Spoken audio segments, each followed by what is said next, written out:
then, okay, then you already started. Okay, then thank you very much. And I think the purpose of this presentation is to clarify a little bit the concept and the idea behind what is muscle activity, and also the study that we have done following a TKA. And this particular study, we have compared the evolution medial pivot against the PS implants. Then I'll move the next slide, and this is the disclaimer, this is the disclosure, and we'll start with this presentation. Then total knee arthroplasty, we can see a very large benefit in terms of improving function. Then if we look at the range of motion and so on, if we compare before TKA, if we look at the osteoarthritic people, they have reduced function, and with TKA, we see some improvement in the function. The biggest benefit in the TKA we can say is decreased pain, and this has been reported by Meisner and other researchers, but this is the main benefit. If we look at the TKA post-op, there is some issues that we can eventually look at. One revision for 14 TKAs, and this has been reported in the CGRR. This is our registry in 2014. And we also look at the TKA post-op as 37% require a collateral TKA within 10 years. Then there is some issues about the balance, the weight they're putting, and there are some other studies that we're working on right now to look at how much weight, how much symmetry that the patient has when they have a TKA, and now we have done a comparison on both. But this is not the main purpose, but just to give you some ideas what we're doing in terms of post-processing of our data. Biomechanical deficiency post-TKA is still prevalent. Reduced knee, we're looking at this, reduced knee range of motion and external moment when we're looking at when people are doing regular gait. We have increased and prolonged quadriceps activity, which has been reported by Benedetti. We have other studies that have looked at the reduced quadriceps activities and increase coactivation. Then this is what we're looking in terms of biomechanical deficiency post-TKA. If we're looking at the medial pivot, the concept behind this is that the medial pivot total knee implants is a sort of a ball and socket articulation, ensuring a more natural medial stability and lateral femoral rollback. Then, as we can see here on the screen, we can see that the medial pivot it's more stable, having a pivot point where the rotation is made at different level of knee flexion, whereas on the lateral side we have sort of a rollback, having the center of pressure moving away from the center. It'd be during flexion or extension. Posterior stabilized implants. Of course, this implants replace the PCL with a cam post that is represented here. Replace and ensure that they have the rolled back effect using this post, and there is some issues with that in terms of more wear of the implants in that situation. But we'll look at the effect on other situations. Oh, I thought we can just superpose, but anyway, the stability concept. And here I want to present that because it's very important. I noticed throughout different presentations that it's necessary to explain what is mechanical stability and what is dynamic stability. The mechanical stability is referring due to the fact that it's mainly the bone geometry who's going to ensure the mechanical stability plus the ligaments. Then if you have a very good structure, well, bone geometry, you still have your bone geometry, but you have very good ligaments that will ensure the mechanical stability.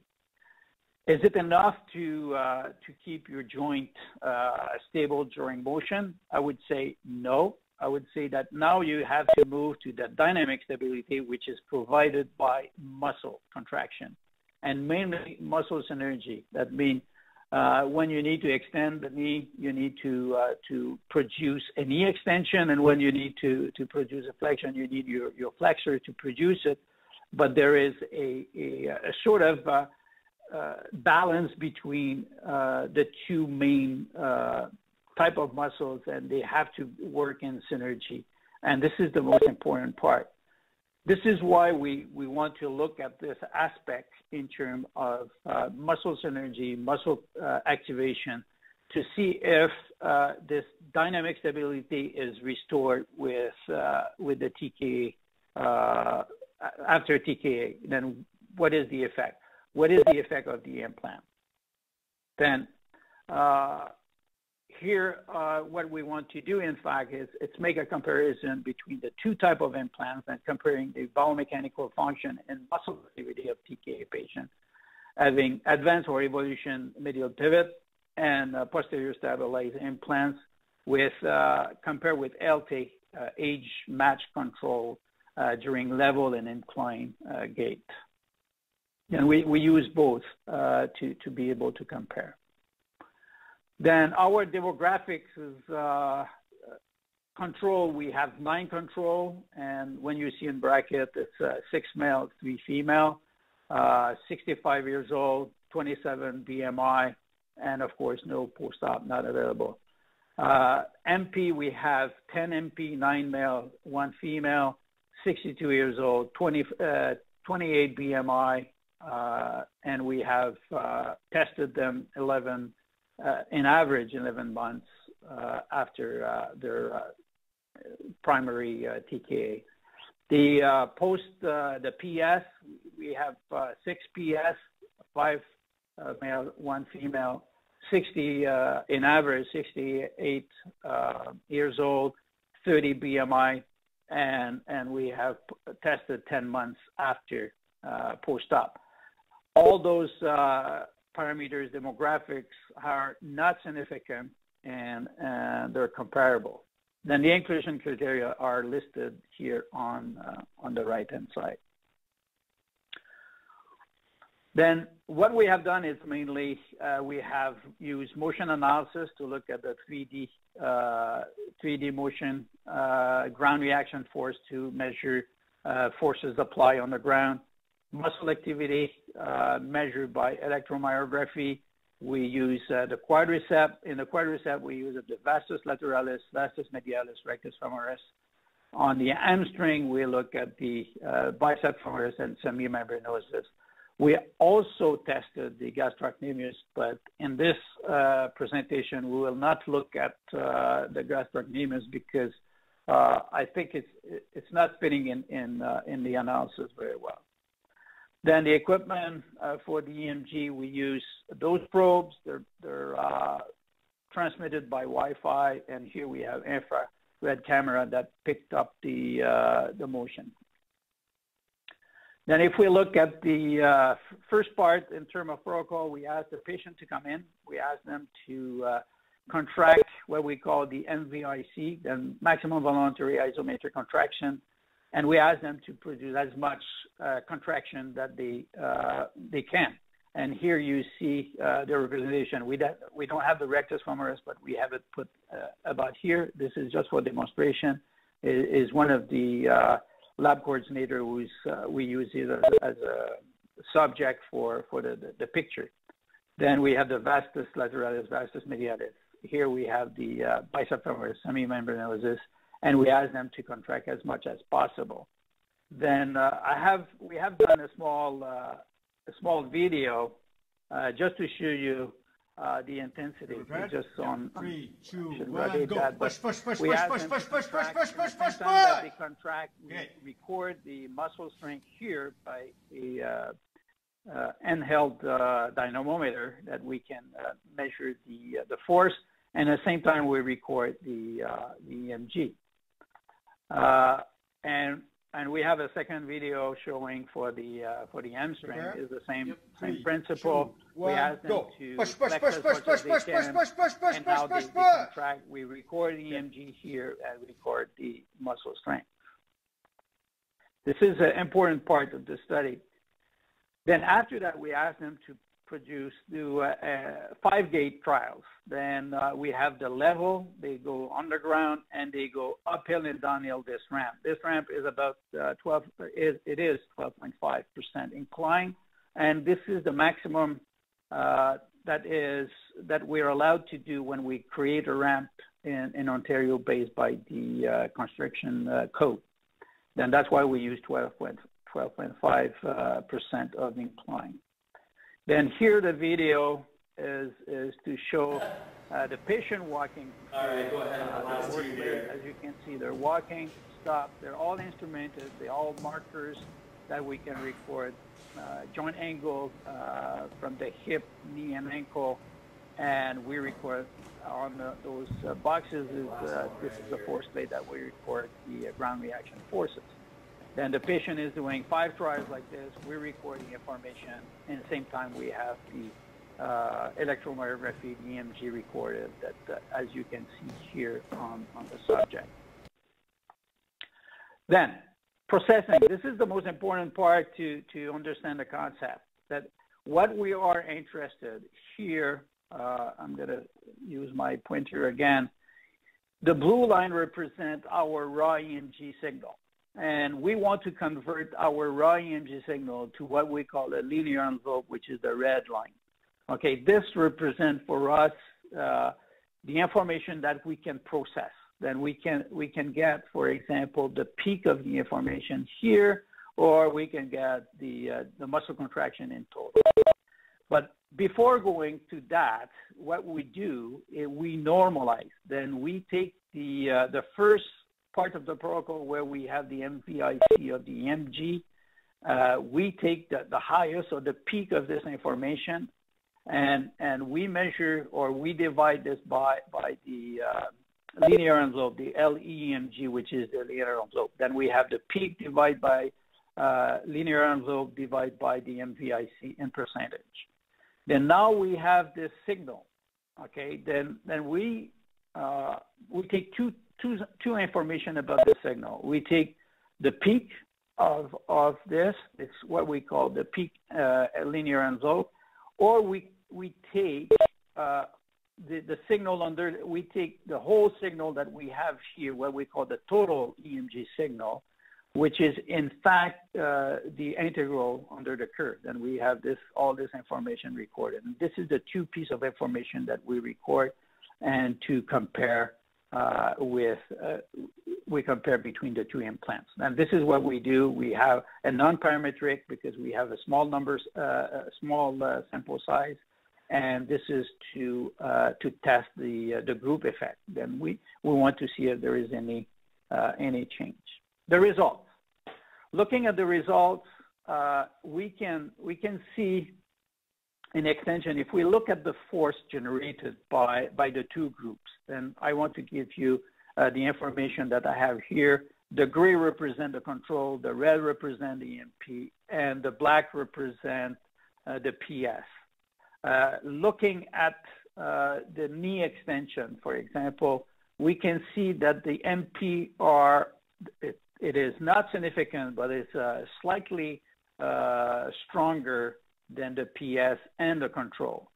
In the knee flexion, that means the muscles that they use to flex, we can see that the control is a little bit weaker, but it's not significant than the MP or the PS.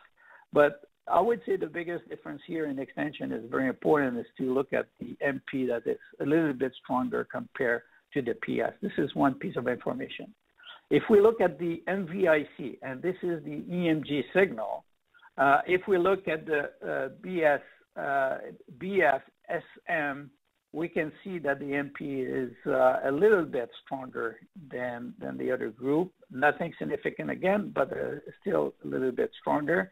And if we look at the VL and VM, VL is in the middle. If we look at the MP, control is a little bit lower, and the PS is larger. If we look at the VM, again, in the VM, which is the vastus medialis, here we can see that the MP is a little bit or almost equal to the control, whereas the PS is a little bit smaller. Then they have a little bit less muscle contraction. And this is some indication about their performance when they're doing MVIC.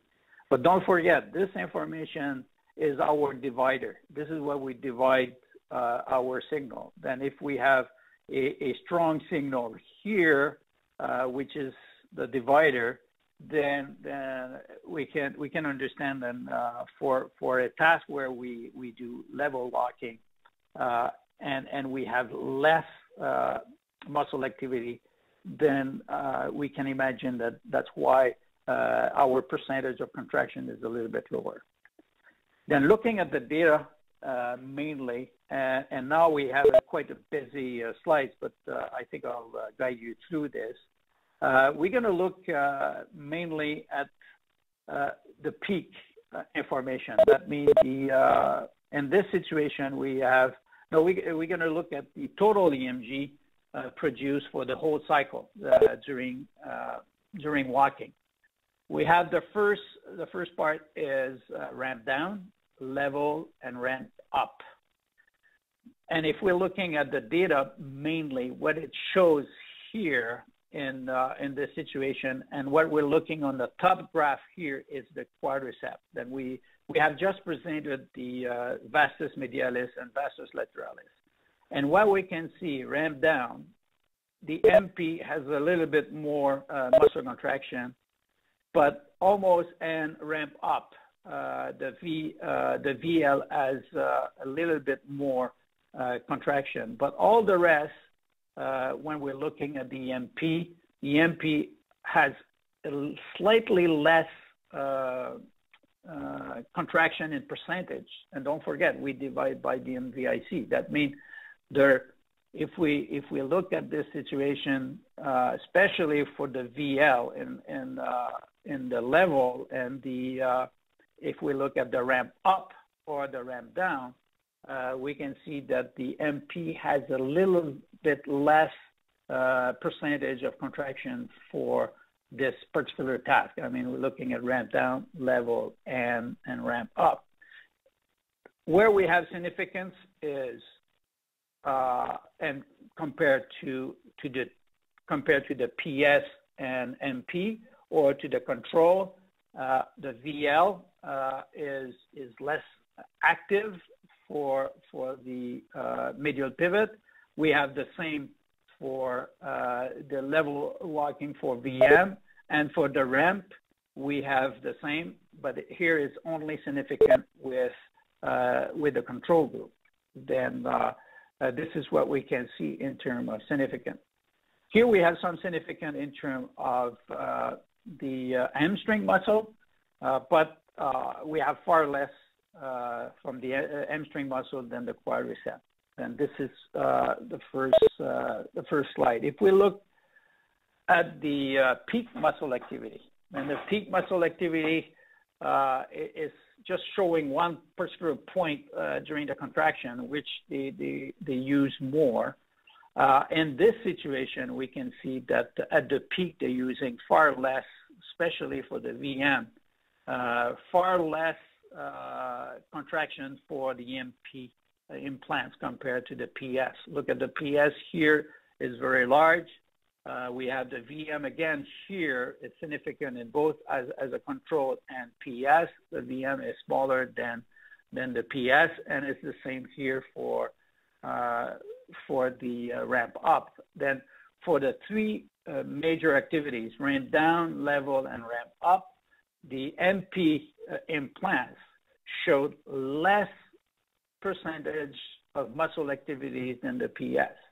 But again, here I want to stress the point that if they have less, it's probably meaning that they are more efficient to perform this particular task in doing so. Then this is our particular presentation and what is showing our data.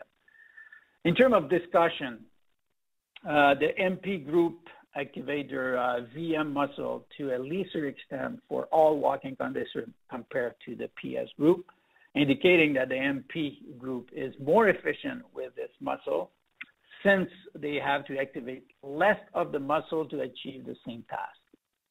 The same pattern was observed with the BF muscle for all conditions. The VM muscle stabilized the knee joint for the medial anterior aspect, and the BF, the bicep femoris muscle, stabilized the knee joint for the lateral posterior aspect. It would appear that the MP implant is more stable since it requires less muscle activity during those three particular tasks that we have seen: uphill, downhill, and level walking. In EMG, high EMG of the VM is lower for MP group compared to the PS for all conditions, and for the BF for most of the conditions. This indicates that the PS group is activating their muscle longer and greater extent in order to stabilize the knee joint while walking. Increased stability in MP group may be due to the geometry of the implant, as it's greater, it's more concave or greater concavity of the structure. This would allow for more femoral aspect of the implants to move inside and inside the tibia compartment, rather to just slide on the surface as it would be with the PS implant. This increased curvature would help to prevent anterior-posterior displacement of the implant, which would help to prevent premature wear of the device. In conclusion, and lower quadriceps activity combined with higher extension force in the MP may indicate increased efficiency in MP subject during level and also incline walking. Of course, further research needed to identify the effect of implant design on biomechanics using a larger cohort. I would like to thank you for your attention, and if you have any question, I'm pretty sure that Jake will manage all the questions for this presentation. Thank you. All right, thank you, Dr. Lamontagne. We really appreciate it. We're going to keep you on the call, and if anyone has any questions, we're just going to ask you to hold those to the very end just so we can make sure that Dr. Durbin has enough time to present and also to get his questions out as well. So with that, I'm going to turn it over to Dr. Durbin. Dr. Durbin, as we spoke, I'm going to advance the slides for you. So we're on the first slide here. All right, very good. Good afternoon, everyone. Thanks again, Jake. So I'll build a little bit on Dr. Lamontagne's talk with a little bit more of a clinical relevance, so to speak, but it's very relevant. So if we go to the next slide, basically, total knee fundamentally sagittally unstable. I think if you keep that in mind, you'll understand the benefits of this implant versus the traditional CR or even a PS implant. The problem with the most PS implants is that the cam only engages at variable degrees of flexion. And so for the first 45 degrees, when you have a foot plant in gait, I'm going to show you some video, you are vulnerable. And there's sliding of the femur anteriorly, and that's perceived by the patient. Now, it may not be perceived by a patient who's elderly with lower demand, but the younger patients who expect a normal knee can pick up on it. And so that's one of the problems with total knees right now. If you go to the next slide, that's just a litany of activities that patients have trouble with after total knee replacement. This is the work out of Texas and Phil Noble, where they looked at a very specific total knee activity questionnaire. and they looked at a variety of activities at patients at 6 months and at 1 year. And even at 1 year, there were a number of activities that patients simply could not do to their satisfaction or that met their expectations. And by and large, the inability to meet a patient's expectations is the greatest cause of dissatisfaction.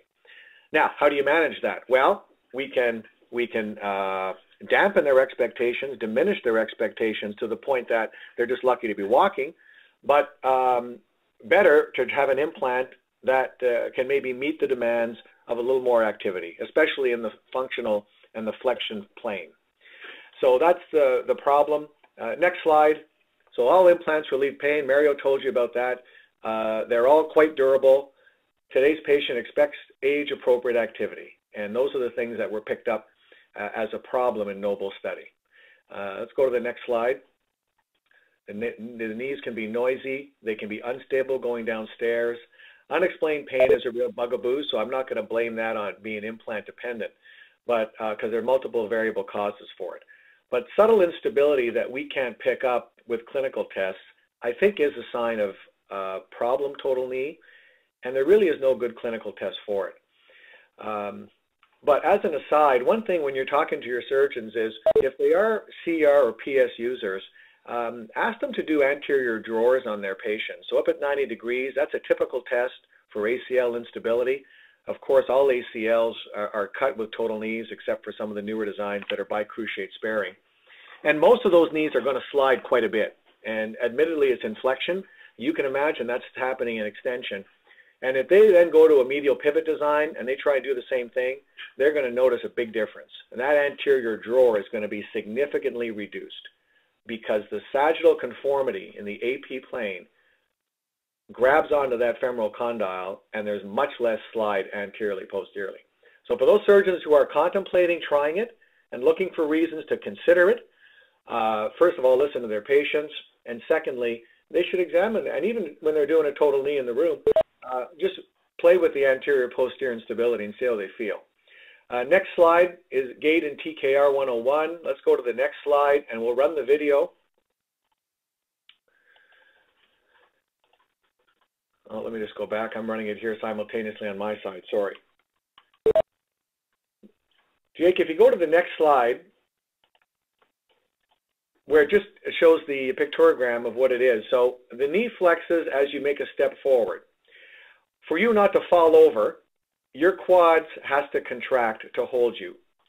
And that will prevent further knee flexion and render you stable. And then you can be planted and move for the next part of your gait. So if you go back and show the normal gait cycle again, Jake, it's worthwhile seeing it twice. And I'd encourage everybody on the line to look at the slides after and really retain this concept. So if we've seen it twice on video, let's jump ahead now to the PCL retaining prosthesis. And I'm going to show you that this prosthesis is depicting anterior slide. So the slide on the left just shows it in extension with the PCL lax, and it's showing with some motion that the femur is going forward. The PCL can't do anything about it, and that's what happens in most total knees. Now, if you jump to the next, how to prevent sliding, you'll notice that this video is quite different from the normal gait that you saw a few minutes ago. So just look at it once. Let's jump to the next slide, Jake, where it explains what the patient is doing as compensation.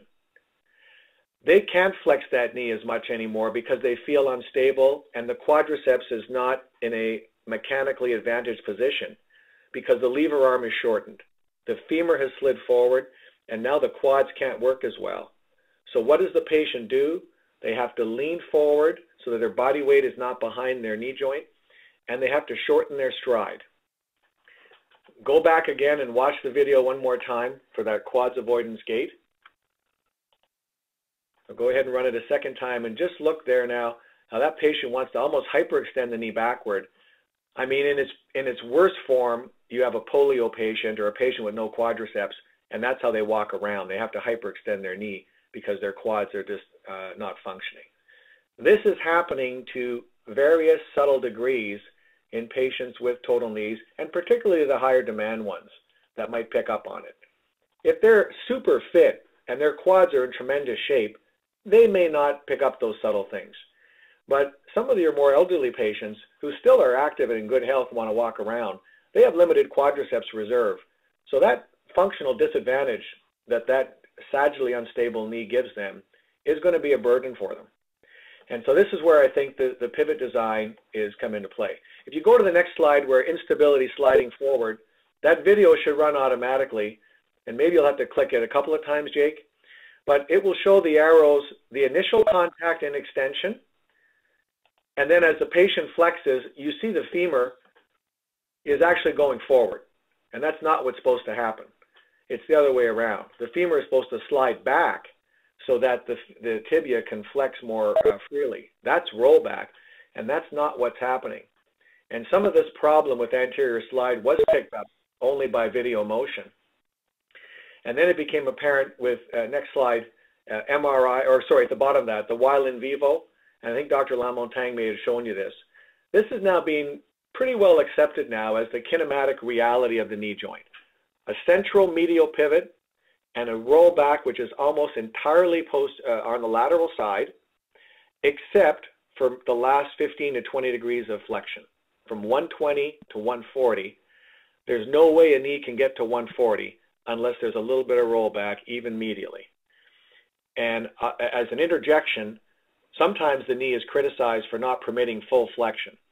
Now, the price you pay for greater sagittal instability is that there is going to be a bigger posterior lip. And if the knee's in snug, that femur is going to be rolling on an upward slope polyethylene, and there might be a little binding. So patients who are needing to be at 130, 135 may not get there, or if they are going to get there, they're going to have to be put in a couple of millimeters loose. And I think on the medial side, these knees can be put in 1 to 2 millimeters loose. They do not need to be super tight. The sagittal instability that's conferred by the insert is more than enough to compensate. And on the lateral side, they should be about 2 or 3 millimeters because you have to permit rollback. The lateral side has to be allowed to roll back. It cannot be too tight. So when your surgeons are putting them in, they should have 1 or 2 millimeters of give on the medial, and they should have 2 or 3 lateral for this pivot design to do its thing and to permit as much flexion as can be. If you go to the next slide, patients with total knees walk differently than controls. There's all the elements: slower walking speed, shorter stride length, and less time in stance phase. And that's more or less depending on how strong the patient is, what kind of compensation they can do with their quad, how bad they were pre-op. So there's a number of issues that come into play. The PS knee is not much better in helping instability, again, in one of the first slides, because the cam is just not engaging early enough. When you land with your foot in about 10 or 15 degrees of flexion, the cam is not engaging. The femur can still slide forward. It's only when you're in more flexion that the cam is finally starting to engage and promote proper rollback. So the same kind of anterior slide is seen in femur with PS knees. So that's not the answer. And the other problem, next slide, with cam post, the issues I have with the cam post, we know it doesn't stop the slide, but for younger patients in whom you maybe see a revision knee on the horizon, you don't necessarily want to put in a big box. And I've got a young practice, and I think we see the total knees now being offered to younger patients who are more demanding, they just want to have a good knee, and they want it earlier in life. Well, those patients who have a total knee revision on their horizon, I would much rather revise a medial pivot femur where I can get to both sides of the femur. I've not cut a big box out of bone, and that's especially true even for smaller patients. But you can have the beauty of PCL recession, no PCL to interfere with knee balancing, but at the same time not have to cut bone out and make a box. So that's very attractive for surgeons. And if you have your surgeons who are complete knee surgeons who are doing osteotomy, who've got younger patients in a sport practice, who then take those patients on in their early 50s in total knee, they're going to want to do a total knee that's, first of all, going to be very functional and responsive to what the patient wants, and that they're going to be able to do an easy revision on without taking a lot of bone off. So that's a couple of comments on the PS being a problem. And of course, there's wear at the cam post interface. Next slide, that just shows you the conformity that you know very well in the anterior posterior plane with really no sliding to speak of. Next slide, reproduce the anatomic motion, stability of knee, and lack of sliding? Is it perceived by the patients? The data slowly coming out. Next slide.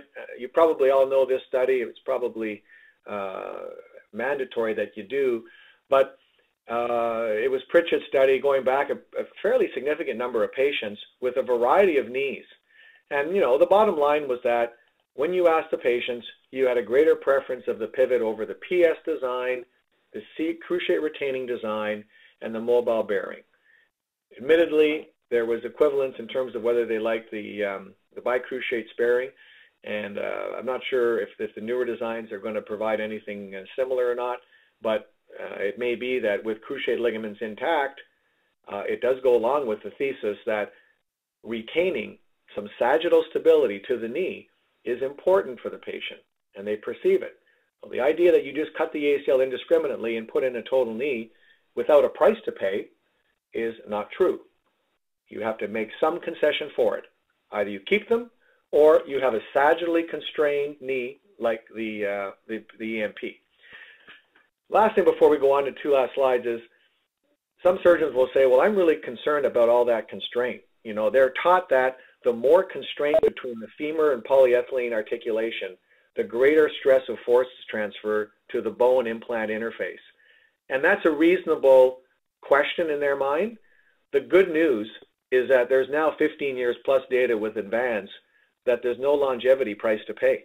There's no increased loosening. So the increased stability of the knee joint seems to be not a problem in terms of longer term or premature loosening. So that might have been a more difficult statement to make in the early years of this prosthesis, but now with the visibility of 15 years plus, it's not an issue. So the surgeons can be reassured it's going to be a durable prosthesis with all the functional benefits. So I've got a practice like I've got a knee practice, and most surgeons out in the community, unless they're in teaching centers, are probably doing the gamut of knee surgery. So now I've got a particular bent toward uni compartments, and so you know that's the next slide. I've got medials and laterals, and if you go to the next slide, we also have young patients, you know, who are arthritic with ACL tears.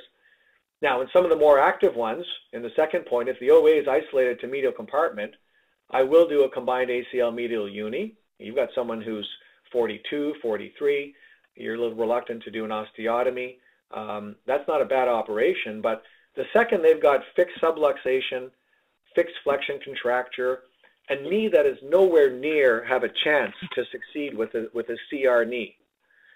I want to cut the PCL, and I want to put in a knee that I can have confidence in and that the patient can have confidence in. That is an ideal knee for the medial pivot. So I think it responds to the highest demand patients. Next slide. It's ideal for them, and it's also of great help on the second point to elderly patients for the different reasons that they do have limited functional and strength reserve. And so anything you can do to give their quads the best advantage possible and the most stability in their day-to-day life with stairs or any kind of incline is going to be a real benefit to them. So you're really at both ends of the spectrum. I think there's great potential and great chance for helping. And as I said, there's really no concerns with durability, and that's been proven in the registries and also now in many independent studies. So with that, I'll stop, and Jake, I'll let you field the questions. Okay, great. Thank you, Dr. Durbin. We really appreciate it. So right now, we'll open up the call to any questions. *7 to unmute. If you have any questions, if you're online, you can type in your questions. We can read them off.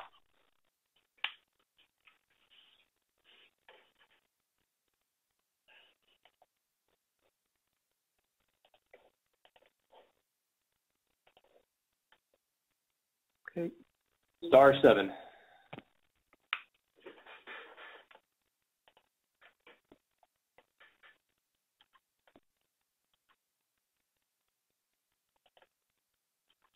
Okay, well, I'll ask a quick question real quick. Dr. Durbin, in terms of what you've seen clinically, I've got to assume that if, as you were saying, as the upper body, the torso is leaning forward to compensate for that instability, I've got to assume that patients are complaining about their lower back. Is that something that you've seen in your practice? Well, Yeah, I to a certain extent. I don't know that there's a tremendous amount. They may just have it and put it off to other reasons, or maybe not blame the knee for it. And it's funny, they come in, they know that they're just going to talk to me about the knee, so they don't get into it too much. But I think shortened stride, and I think a compromised gait is something that they do talk about, or just fatigue. They can't really walk as much as they want to. They're pain-free, but they're not necessarily back to the same activity level, the same quantity of activity, so to speak. But it's more the flip side. I think what first impressed me about the prosthesis were the higher demand patients, the burnt out ACL athlete who, and there's lots of them out there. They've tore their ACL in their teens, they've had it fixed, it failed, they've got a meniscectomy, they got medial OA, they might have another ACL. Those are burnt out, post-traumatic, so to speak. They're not MVA traumatic. But those are terrible knees. There's a flexion contracture. There's nothing normal about that knee. And they've been nothing normal about it for the patient for 5, 10, 15 years. And they're only then 45, 48, 50. A pivot knee in that patient produces tremendous satisfaction. And I think that was a tough knee. That was a tough patient for me before. And I got a ton of confidence now with that patient. I feel very confident in telling them that I can expect that they're going to have a very good result. No, they're not going to run on it, but if they want to ski, rollerblade, of course in hockey, in Canada, we're skating all the time, and do a multitude of activities. Really no restriction from my point of view. Okay. Yeah, I do agree. Yeah, go ahead. Yeah, I do agree with Jeff that patient who had a bad knee, a very, very bad knee before having a total knee replacement, that's probably the one who has the most difficulty to have a normal gait or normal activity after, because they have what we call adaptation, muscle adaptation to their long-term problem that they had at the knee joint. And the muscles, they produce a different type of contraction. They have different muscle contraction pattern. And to restore that, it takes some time. And we can see that patient who waited a long time, their muscle contraction pattern it's quite different than the control group. And that's why they never go back to what we say the normal or the control patient that we test, because they already have this muscle adaptation, muscle contraction pattern has been changed for several years. Then it's very long for them to get back to like control people. And this is another effect that we should look at in terms of what's happening. What we notice in our data now more and more is the patient has what we call asymmetry in gait. And they have a tendency to use the contralateral side as opposed to their ipsilateral side to walk, and they put more forces on the contralateral side. They use more the other side, and as the effect is they start to wear a little bit more the other joint on the other side. So what does that demonstrate as? How do you visually see that? Is that something where they, we've had some surgeons reference it looking like they're using it. It looks like a peg leg, their bad knee. Is that what it would demonstrate as clinically? You would see that if they're compensating with their other contralateral leg. Not really, but they tilt a little bit more. Then they'll have, when they watch, if you look, anterior posterior, and you look in front, and you see they're gonna wobble a little bit more than the control people. And of course, when we look at the sagittal plane, all the joint they have, especially when we say that their step length in walking is reduced, but it's due to the knee joint mainly and the hip joint. If you have a shorter step length, it's due to two major joints. It's the hip and the knee. They cannot reach out with the knee. They cannot reach out enough to extend the leg, and they have step length is reduced. And also the hip joint is if they don't have a full flexion of the hip joint, they cannot get the step length as the normal or the control people, the healthy people. Then that's what we can observe during gait. Okay, great. We had a question come in from, yeah, sure, go ahead, Dr. Urban. Well, no, just to add to that, one of the things that Dr. Lamontagne's work is very good for is he is putting the knees through activities that are a little more discriminating than simply walking on a flat plane. And the pivot knee and the sagittal stability really comes to the fore when you start asking a patient to walk up and down an incline, get up from a seated position, go downstairs. Those are the kind of activities that really start to discriminate whether you can trust that knee in the sagittal plane or not.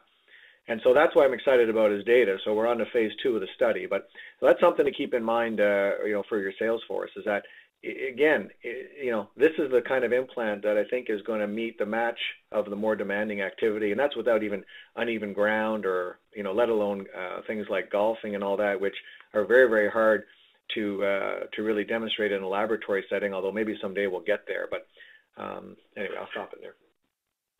So, looking at just the sagittal conformity of the implant, is that something that we had a question coming from David Fitch asking if you had 5 minutes to explain this quadriceps data, what would be something that you would particularly highlight to get interest from a surgeon that says, I'm doing fine, my patients are doing fine?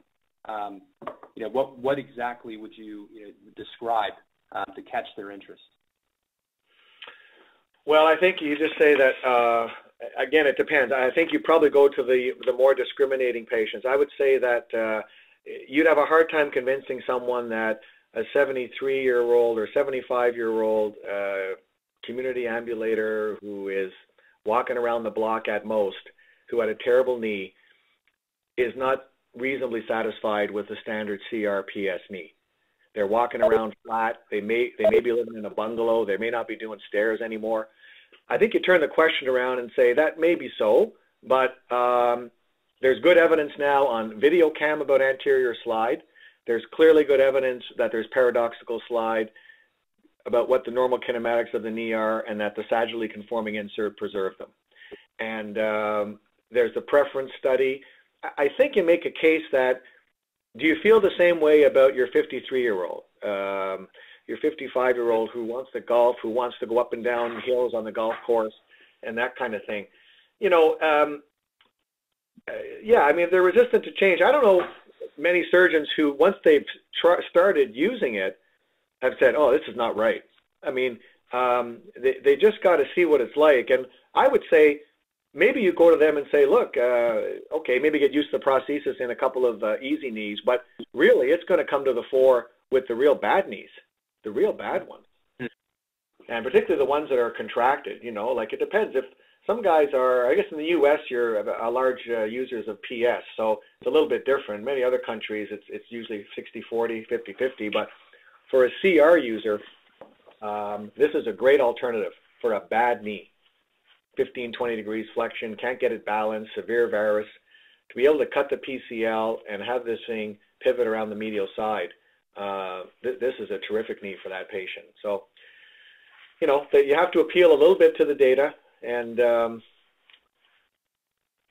basically, and go from there. It depends really on how receptive the surgeon is to that element of their practice.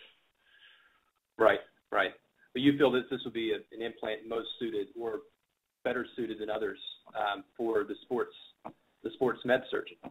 Well, that's how I first cut my teeth on it, and where I was really impressed with it. And now with the data that makes sense, both intuitively and with Dr. Lamontagne's data, I know that it is of benefit to elderly patients as well, particularly those who want to be more active. It's just energy preserving and gait normalizing. Those are the two things that it will do for those patients, more so than the other CRPS knees. They're all going to relieve pain, but if you're really after function and having real happy patients, that I think is maybe the differentiating feature. And it is hard. I don't want to say we're splitting hairs here because there are so many things that go into the patient satisfaction after replacement, and so many modifiers, both with surgeon, technique, pre-op morbidity, comorbidities, psychosocial. I mean, it is a soup of factors that go into determine it. We're just trying to tease out one element that all other factors being equal, we think will help the satisfaction and help the performance of the knee. And usually the healthy 51-year-old ex-athlete, they're pretty reasonable. They've lived with pain, and they've toughed out. You know, they can tough out some minor discomfort and all that. They've been doing it for 15, 20, 25 years. So they're a great population base to really look at the effect of the implant. There's not a lot of noise in those patients. It's how much better is it? And you can pretty much hang your hat on the technique and the implant to evaluate it. Okay, great. So we had another question come in for Dr. Lamontagne. Yep. The 5 muscles were looked at. Was there a way to calculate the best overall replication of normal gait and extension flexion activity? Well, this is a very good question. Out of the 5, one muscle we can already discard is the rectus femoris. Then we have done several analysis on the rectus femoris, and there is no change in if we look at the control, or we look at the MP, or we look at the PS. Not only that, but the literature shows that the rectus femoris that we measure with electromyography, with a surface electromyography, we're not sure what we're measuring. And we already have discarded this one. And if we look at the other muscles,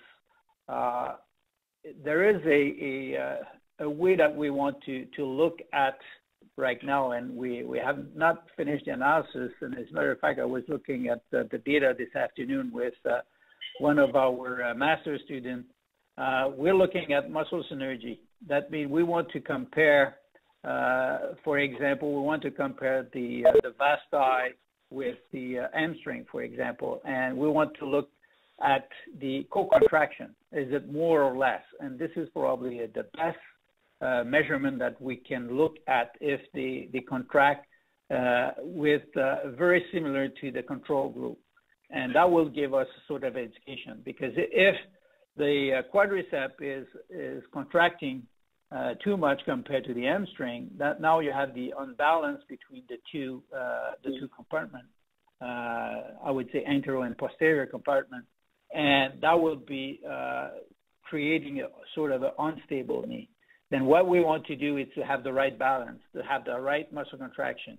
In this situation, we have seen, and answering another question, we have seen that maybe we have muscle inhibition that is produced at the quadricep level, which we didn't really see in our study, because if you look at several studies that they're looking at muscle inhibition, the quadricep inhibition, in this particular study we didn't see for the PS or the MP. I think both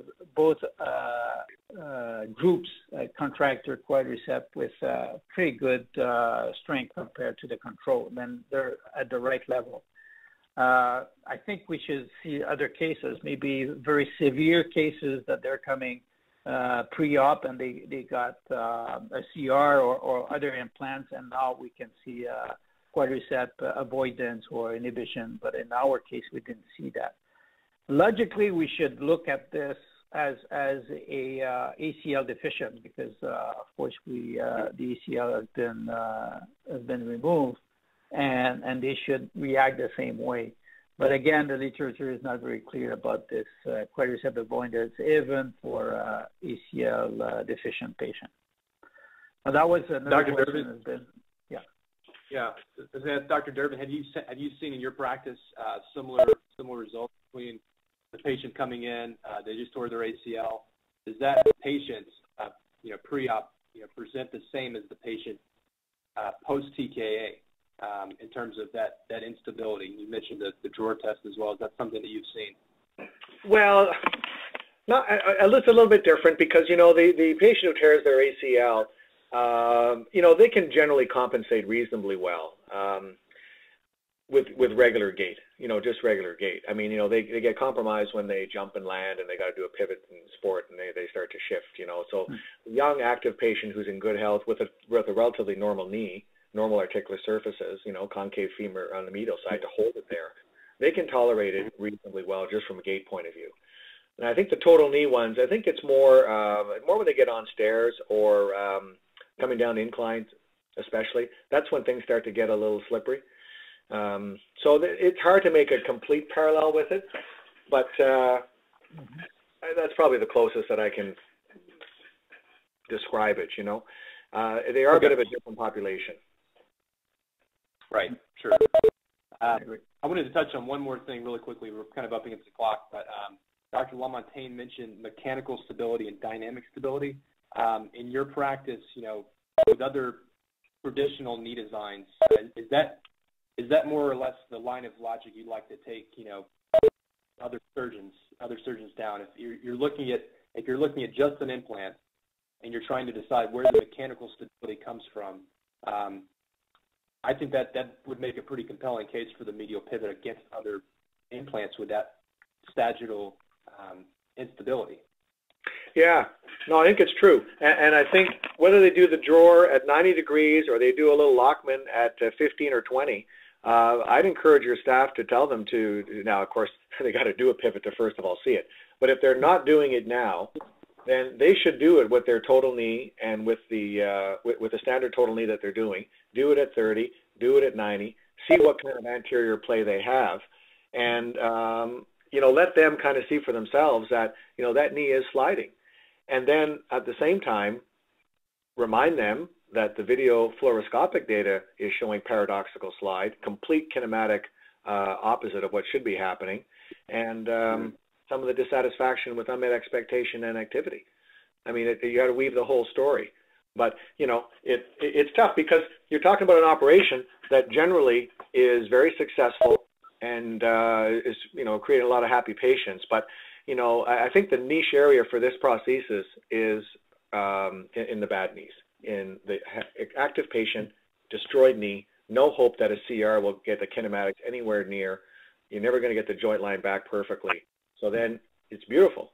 Cut the PCL and put this in and let the constraint, the sagittal constraint, you know, keep the mechanics normal as best as possible. It's just important not to put it in too tight. Right. That's the question that came up from one of our people called in. He mentioned that you said that the medial side is slightly lax, 1 to 2 millimeters. He's asking, you know, what you see in the lateral compartment, what you look for. Yeah, so I mentioned it earlier. I mean, I guess in a perfect world, you know, 1 to 2 on the medial side, 2 to 3 on the lateral side. You know, lateral side, even in flexion, will open up a few more degrees, and that's normal, that's natural. And sometimes it just happens. In other words, a lot of people who, you know, there's variation, of course, in the mechanical angle of the native femur for many people. Now, by convention, we're cutting most of these. I'm cutting most of them at 5 degrees with the IM guide. So that may mean that for some patients, that's putting their femur in a little more varus than they are constitutionally or in their normal alignment, native alignment. So if you cut them that way and you cut the tibia perpendicular, there may be a little extra laxity. Okay, someone might be actually 6 degrees or 7, but I'm putting them at 5 every time, you know, under the guise that we're really looking to have the central pivot on the medial condyle, on that medial compartment. And so when you go to test it, there'll be a little bit of play, but it's not being perceived during gait because they're pivoting right through the middle of the compartment. And secondarily, I think it gives them a little bit of play to try and get as much flexion as possible. And, you know, the early on, I guess you guys are now all recommending complete resection of the PCL for the most part.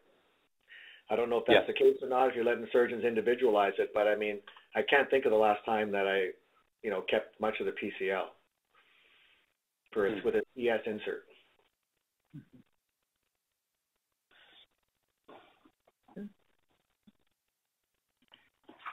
Well, before we close, I just want to thank you both again. We really appreciate your time.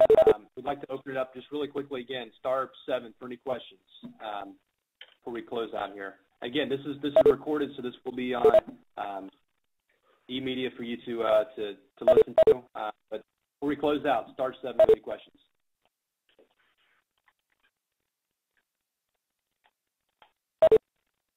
Okay, well, I think that's it.